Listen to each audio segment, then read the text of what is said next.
नारायणाय विहाय वासुदेवाय धीमहि तन्नो विष्णु प्रचोदयात्।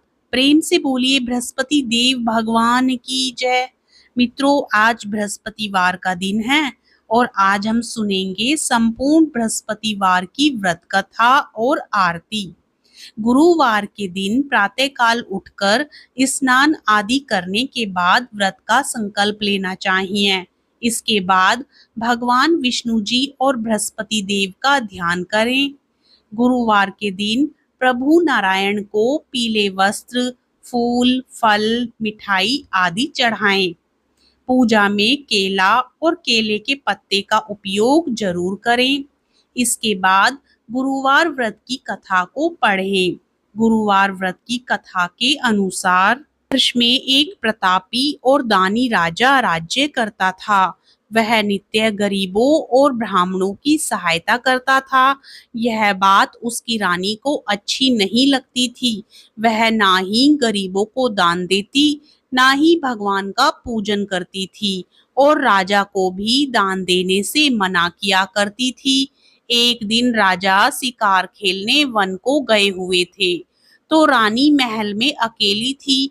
उसी समय बृहस्पति देव साधु वेश में राजा के महल में भिक्षा के लिए गए और भिक्षा मांगी। रानी ने भिक्षा देने से इनकार किया और कहा, हे साधु महाराज, मैं तो दान पुण्य से तंग आ गई हूँ।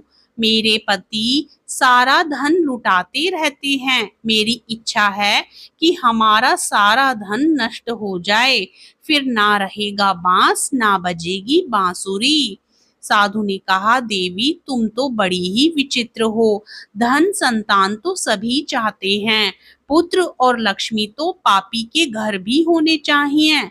यदि तुम्हारे पास अधिक धन है तो भूखों को भोजन दो, प्यासों के लिए प्याऊ बनवाओ, मुसाफिरों के लिए धर्मशालाएं खुलवाओ।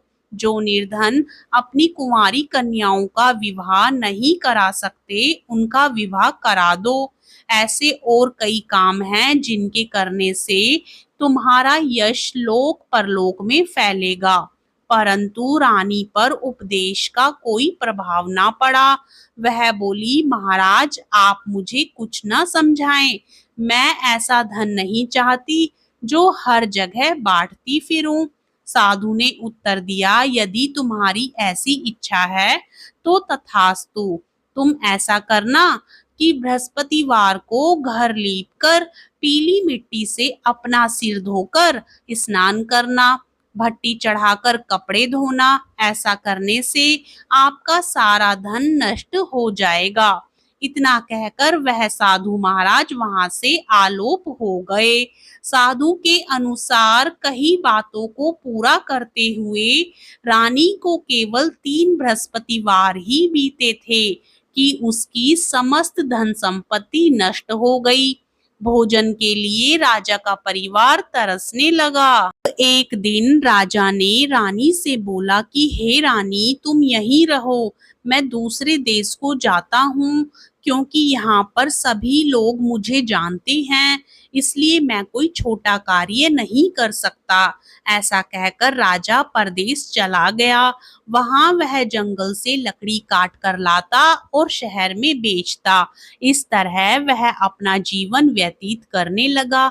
इधर राजा के परदेश जाते ही रानी और दासी दुखी रहने लगी। एक बार जब रानी और दासी को 7 दिन तक बिना भोजन के रहना पड़ा, तो रानी ने अपनी दासी से कहा, हे दासी, पास ही के नगर में मेरी बहन रहती है, वह बड़ी धनवान है, तू उसके पास जा और कुछ ले आ, ताकि थोड़ी बहुत गुजर बसर हो जाए।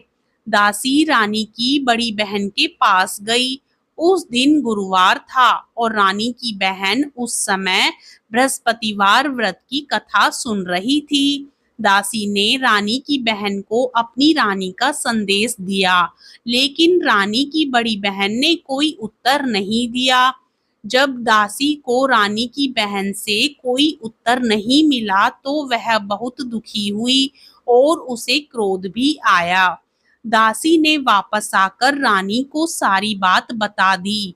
सुनकर रानी ने अपने भाग्य को कोसा। उधर रानी की बहन ने सोचा कि मेरी बहन की दासी आई थी, परंतु मैं उससे नहीं बोली, इससे वह बहुत दुखी हुई होगी। कथा सुनकर और पूजन समाप्त करके वह अपनी बहन के घर आई और कहने लगी, हे बहन, मैं बृहस्पतिवार का व्रत कर रही थी, तुम्हारी दासी मेरे घर आई थी, परंतु जब तक कथा होती है तब तक ना तो उठते हैं और ना ही बोलते हैं, इसलिए मैं नहीं बोली।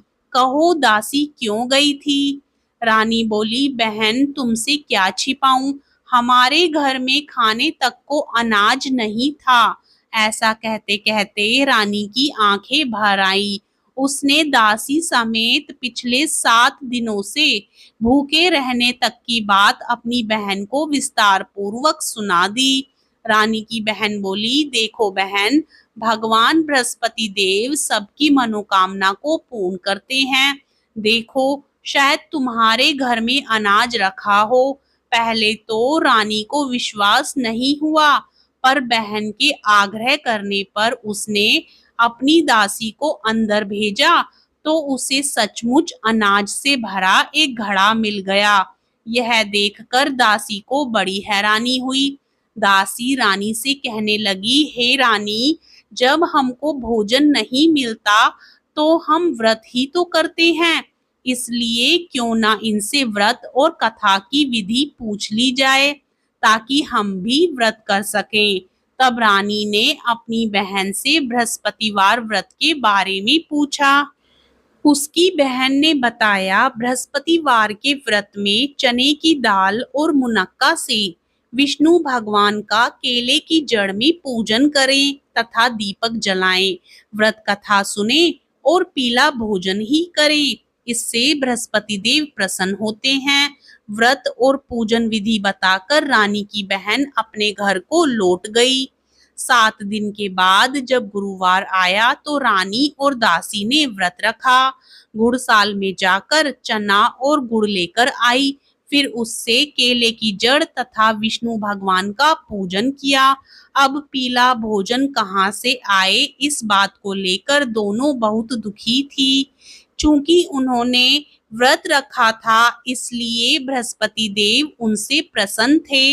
इसलिए बृहस्पति देव एक साधारण व्यक्ति का रूप धारण करके 2 थालों में सुंदर पीला भोजन दासी को दे गए।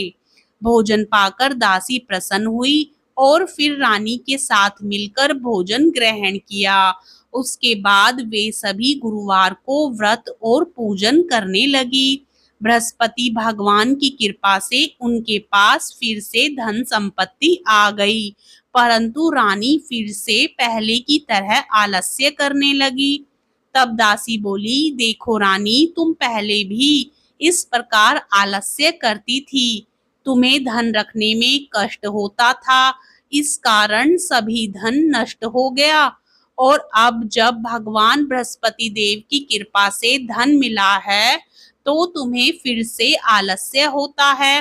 रानी को समझाते हुए दासी कहती है कि बड़ी मुसीबतों के बाद हमने यह धन पाया है, इसलिए हमें दान पुण्य करना चाहिए, भूखे मनुष्यों को भोजन कराना चाहिए और धन को शुभ कार्यों में खर्च करना चाहिए, जिससे तुम्हारे कुल का यश बढ़ेगा, स्वर्ग की प्राप्ति होगी और पितृ प्रसन्न होंगे।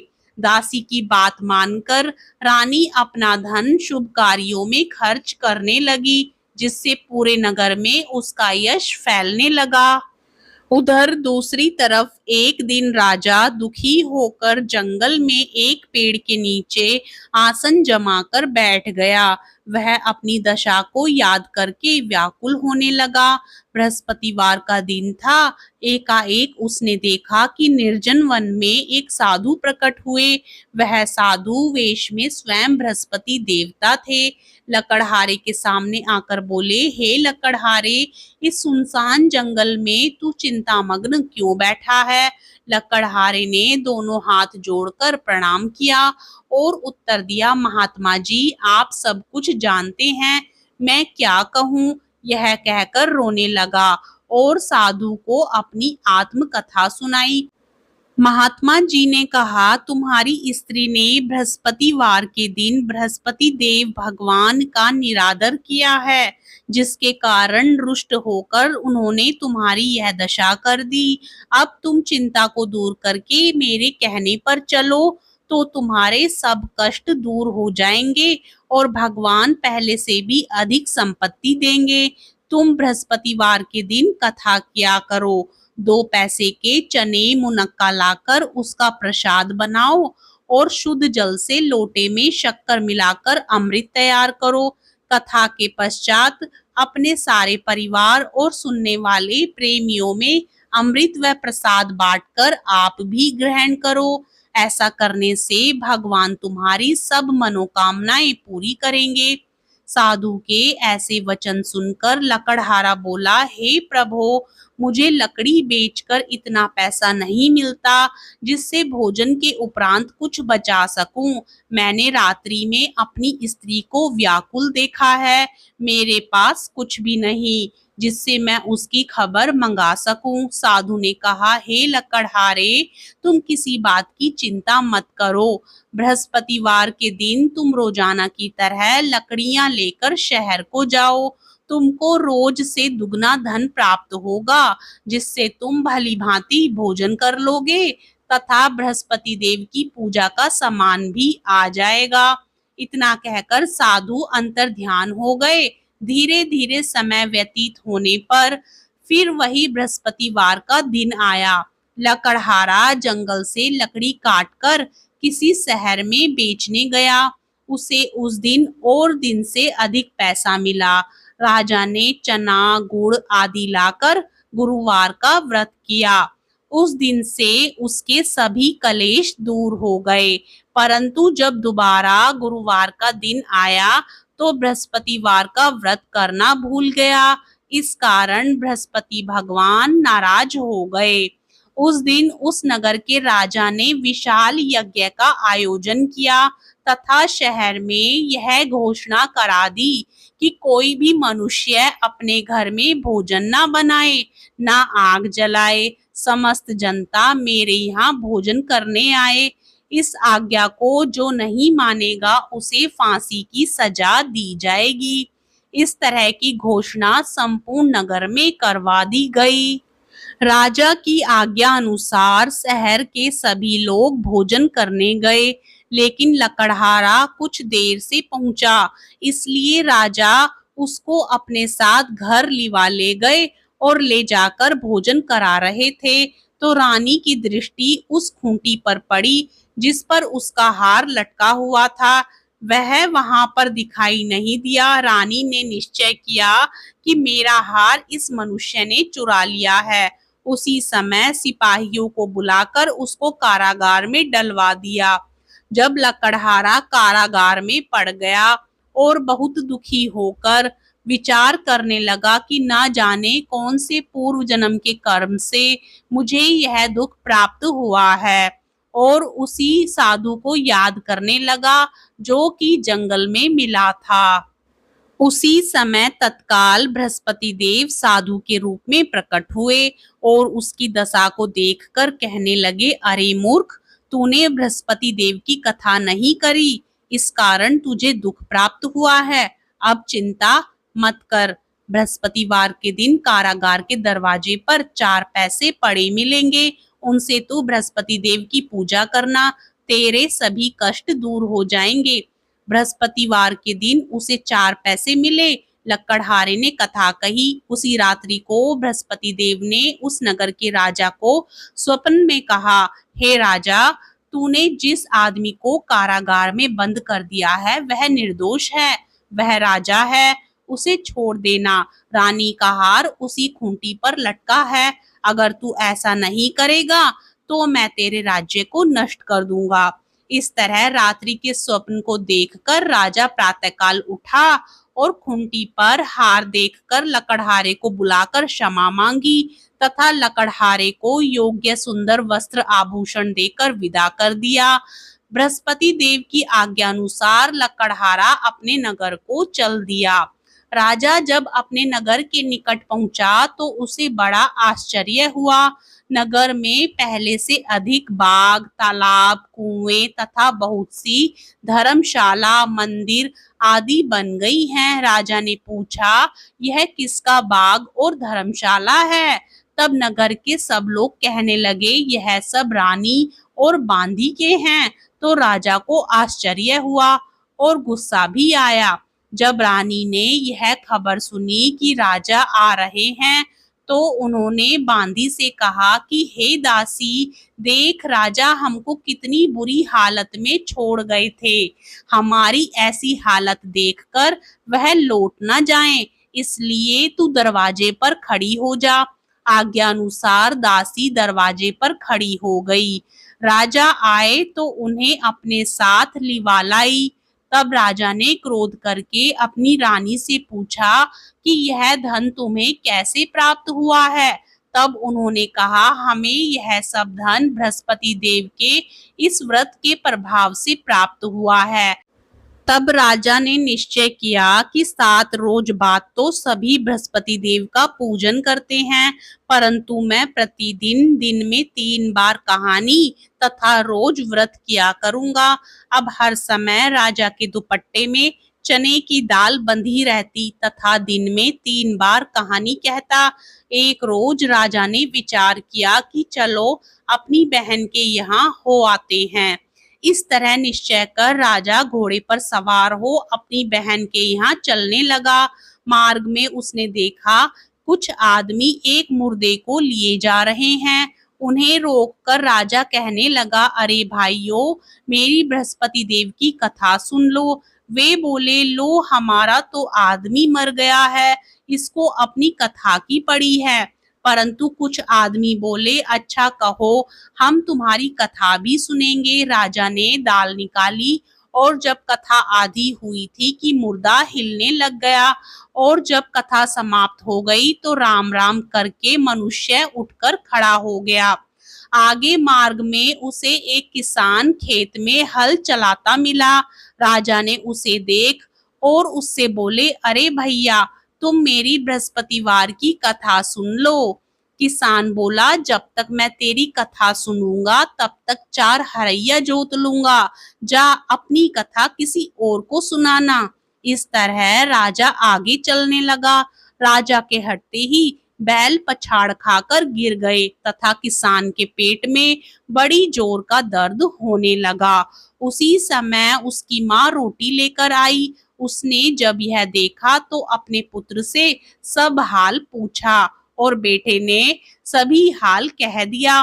तो बुढ़िया दौड़ी दौड़ी उस घुड़सवार के पास गई और उससे बोली कि मैं तेरी कथा सुनूंगी, तू अपनी कथा मेरे खेत पर चलकर ही कहना।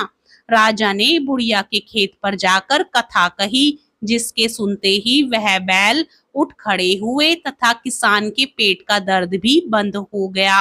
राजा अपनी बहन के घर पहुंचा। बहन ने भाई की खूब मेहमानी की। दूसरे रोज प्रातःकाल राजा जागा तो वह देखने लगा कि सब लोग भोजन कर रहे हैं।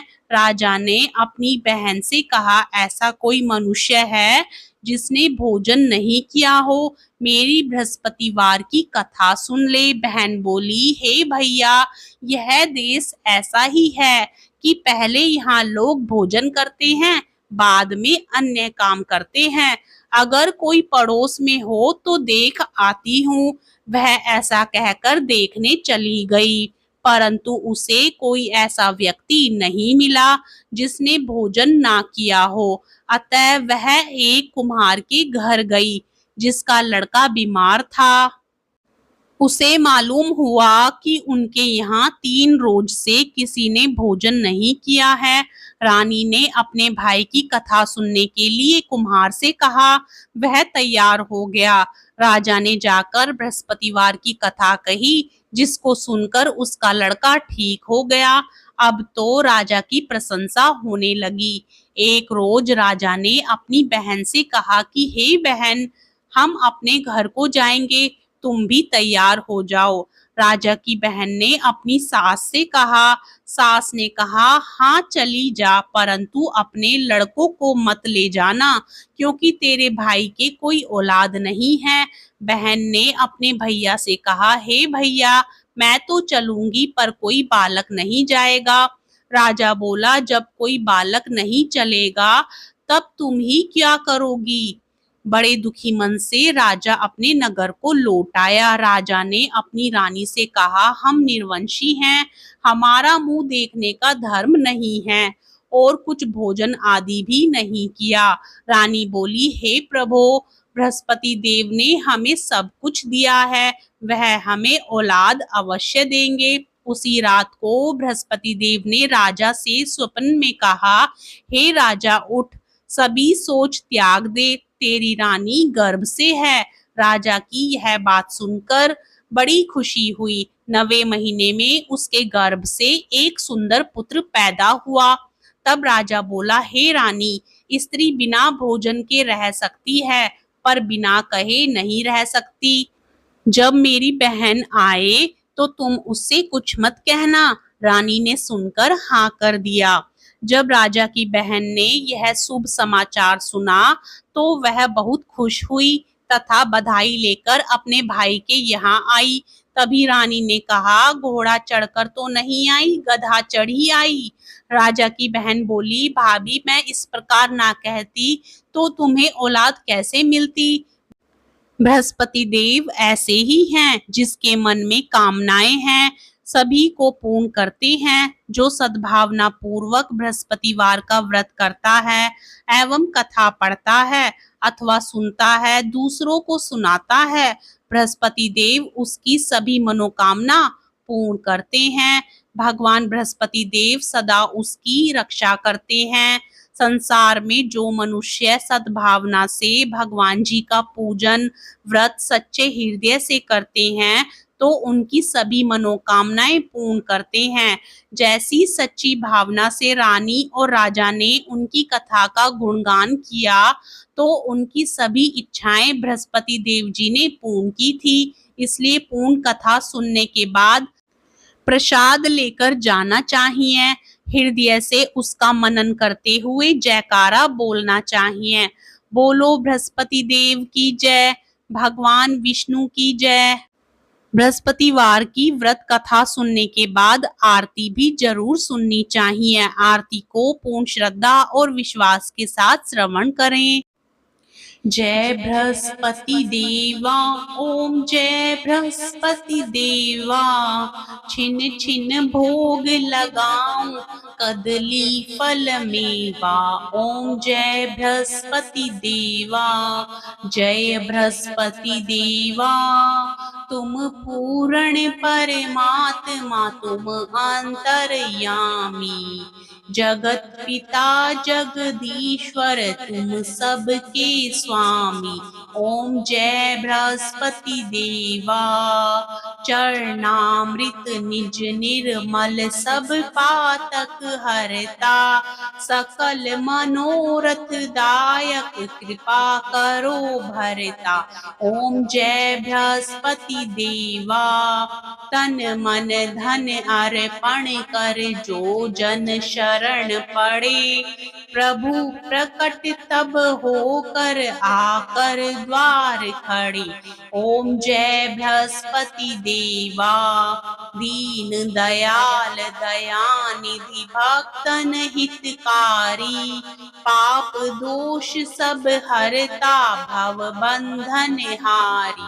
ओम जय बृहस्पति देवा, सकल मनोरथ दायक, सब संशय हारो, विषय विकार मिटाओ, संतन सुखकारी।